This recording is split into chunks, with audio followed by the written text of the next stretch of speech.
Ginsters is a long-established company, famous for its Cornish pasties, which it's been making for over 40 years. This bakery here forms the heart of our business. We manufacture about 3.5 million products a week, all of which are baked on site here. I think the company's always been aware of how important resources are to us. We've for a long time had a policy of buying locally and supporting the local production from the farms. That's been further enhanced with developments in the area over the last few years, where we've actually had materials contract grown for us. We've started to realise the benefits that brings in terms of reduced food miles, but it's also meant that we've started to expand that policy out to other areas of our business. So when we're looking to bring in materials that aren't grown locally and aren't available locally, we'll look to see how they're produced to make sure that it's done in a sustainable way.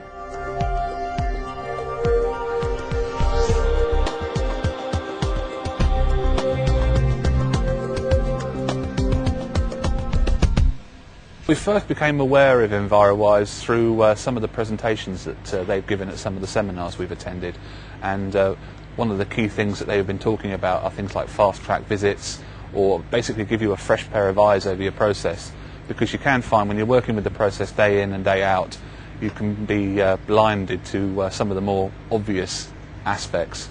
So we signed up initially for a EnviroWise fast-track waste visit, and that involved a person from EnviroWise coming in for one day, looking through our entire process, challenging what we were doing, asking a lot of questions, and resulted in a report which gave us a whole host of different initiatives, from sort of low-cost, no-cost initiatives right up to significant capital investment. So we started looking at the waste balance between the materials coming into the site and the materials leaving the site, and looking at how we could improve efficiency both through internal applications such as training, behaviour, changing processes, right through to working with our supply chain in reducing the amount of waste that they produce. We're a bulk manufacturer, therefore we're using large quantities, and that in itself offers us opportunities to take items in a different format, because we don't need to handle small units, we can handle large bulk items. One of the aspects that we looked at was how we basically buy our raw materials, which we've moved from buying certain items in small containers to buying items in bulk containers. So for example, egg, milk and cream now come in containers between sort of 500 and 1,000 litres, and the actual case around the container is fully returnable, so the only aspect that we're actually throwing away is the plastic bag inside. I think some of the items that we receive packaging in, it's typically a bag in a box on a pallet, which is then cardboard shrouded and then subsequently plastic shrouded. And you start to say, well, what is each of those components doing for us? The fats and margarines that we use for our pastry production were arriving wrapped in a plastic wrapper and then inside a cardboard box. Well, we didn't actually need the cardboard box, so working with our suppliers, we managed to get them to remove that, so that's another key source of waste which we no longer have to deal with on site.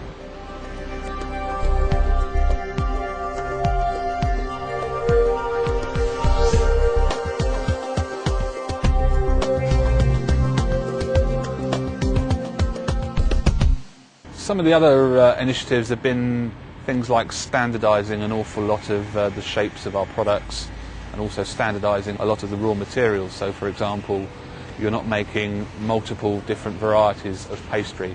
We reuse some of the scrap pastry generated through the manufacture of our products and reuse that in the pastry production from other products. If we had too much variation in the different types of pastry manufacture, we wouldn't be able to reuse that material, it would have to be thrown away. So through standardising our manufacturing practice, it means that there's a lot more scope for potential reuse of raw materials, which would normally just be thrown away.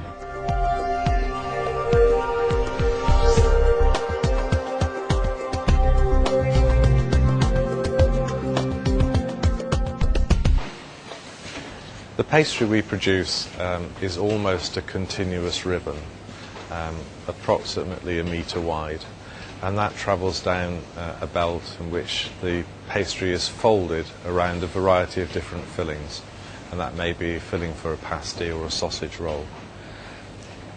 Down the sides of those we have a series of linear cutters. They produce the ribbon and then cut it into narrow width ribbons. Depending on the shape of the product that we produce, we affect the amount of pastry that we're going to have to lose to waste. As it's rolled out and produced to the right size, we end up with a fringe that needs to be disposed of.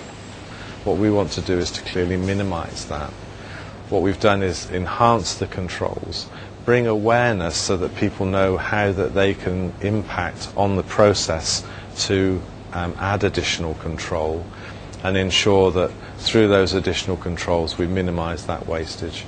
So it's understanding that it is a waste, it can be controlled, ensuring the measures are in place and having a team engaged and understanding that that needs to take place.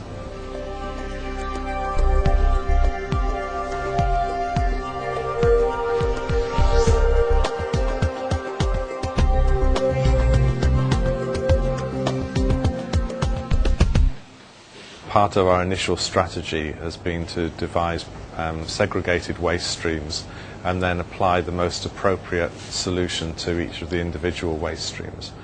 Our organic food waste goes for anaerobic digestion with energy recovery as part of a component of that.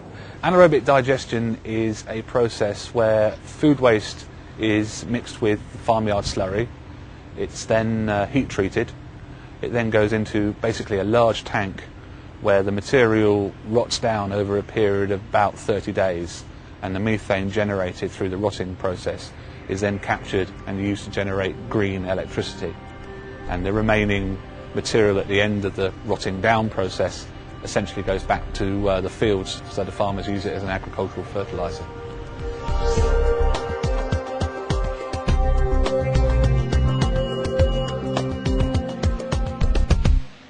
We did the normal financial monitoring of our resource utilisation, and particularly on things like utilities, water, electricity and gas.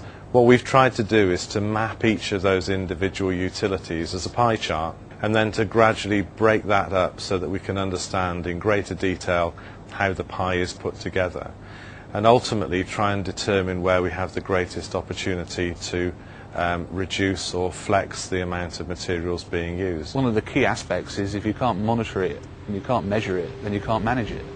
Because at the end of the day, you need to be able to feed back to the people on the shop floor who are using the equipment or using the water, and it's that positive feedback loop between getting the information and feeding the information back to the staff, which is the key area of improving efficiency. Okay, well, one of the key aspects of our water reduction programme was identifying which areas used the most amount of water, whether there are certain times of the day where it peaks, where there are certain shifts that it peaks, because we are a 24/7 operation.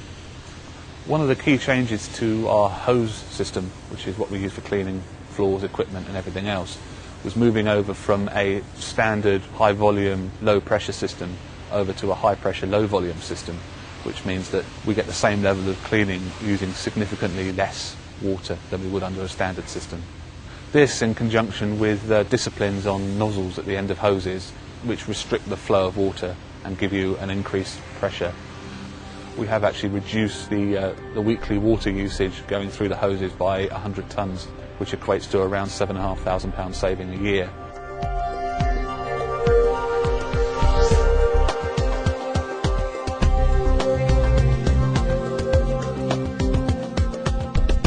We've gone back and reassessed such subjects as refrigeration and moved towards evaporative cooling, which is a much more energy efficient system for the bakery. We've just installed our third evaporative cooling unit as a major step to reducing our energy demand on refrigeration. Ovens are key to what we do. Every product that we manufacture in this bakery is baked, and therefore it's an area that we have fantastic opportunity for control over, so that we optimise the tonnage produced against the total quantity of gas used. And one of the things that we investigated and then subsequently installed was a cleaner burn oven regime, so that as each product goes through, we know that the energy that we're consuming is optimal against both quality and gas consumption.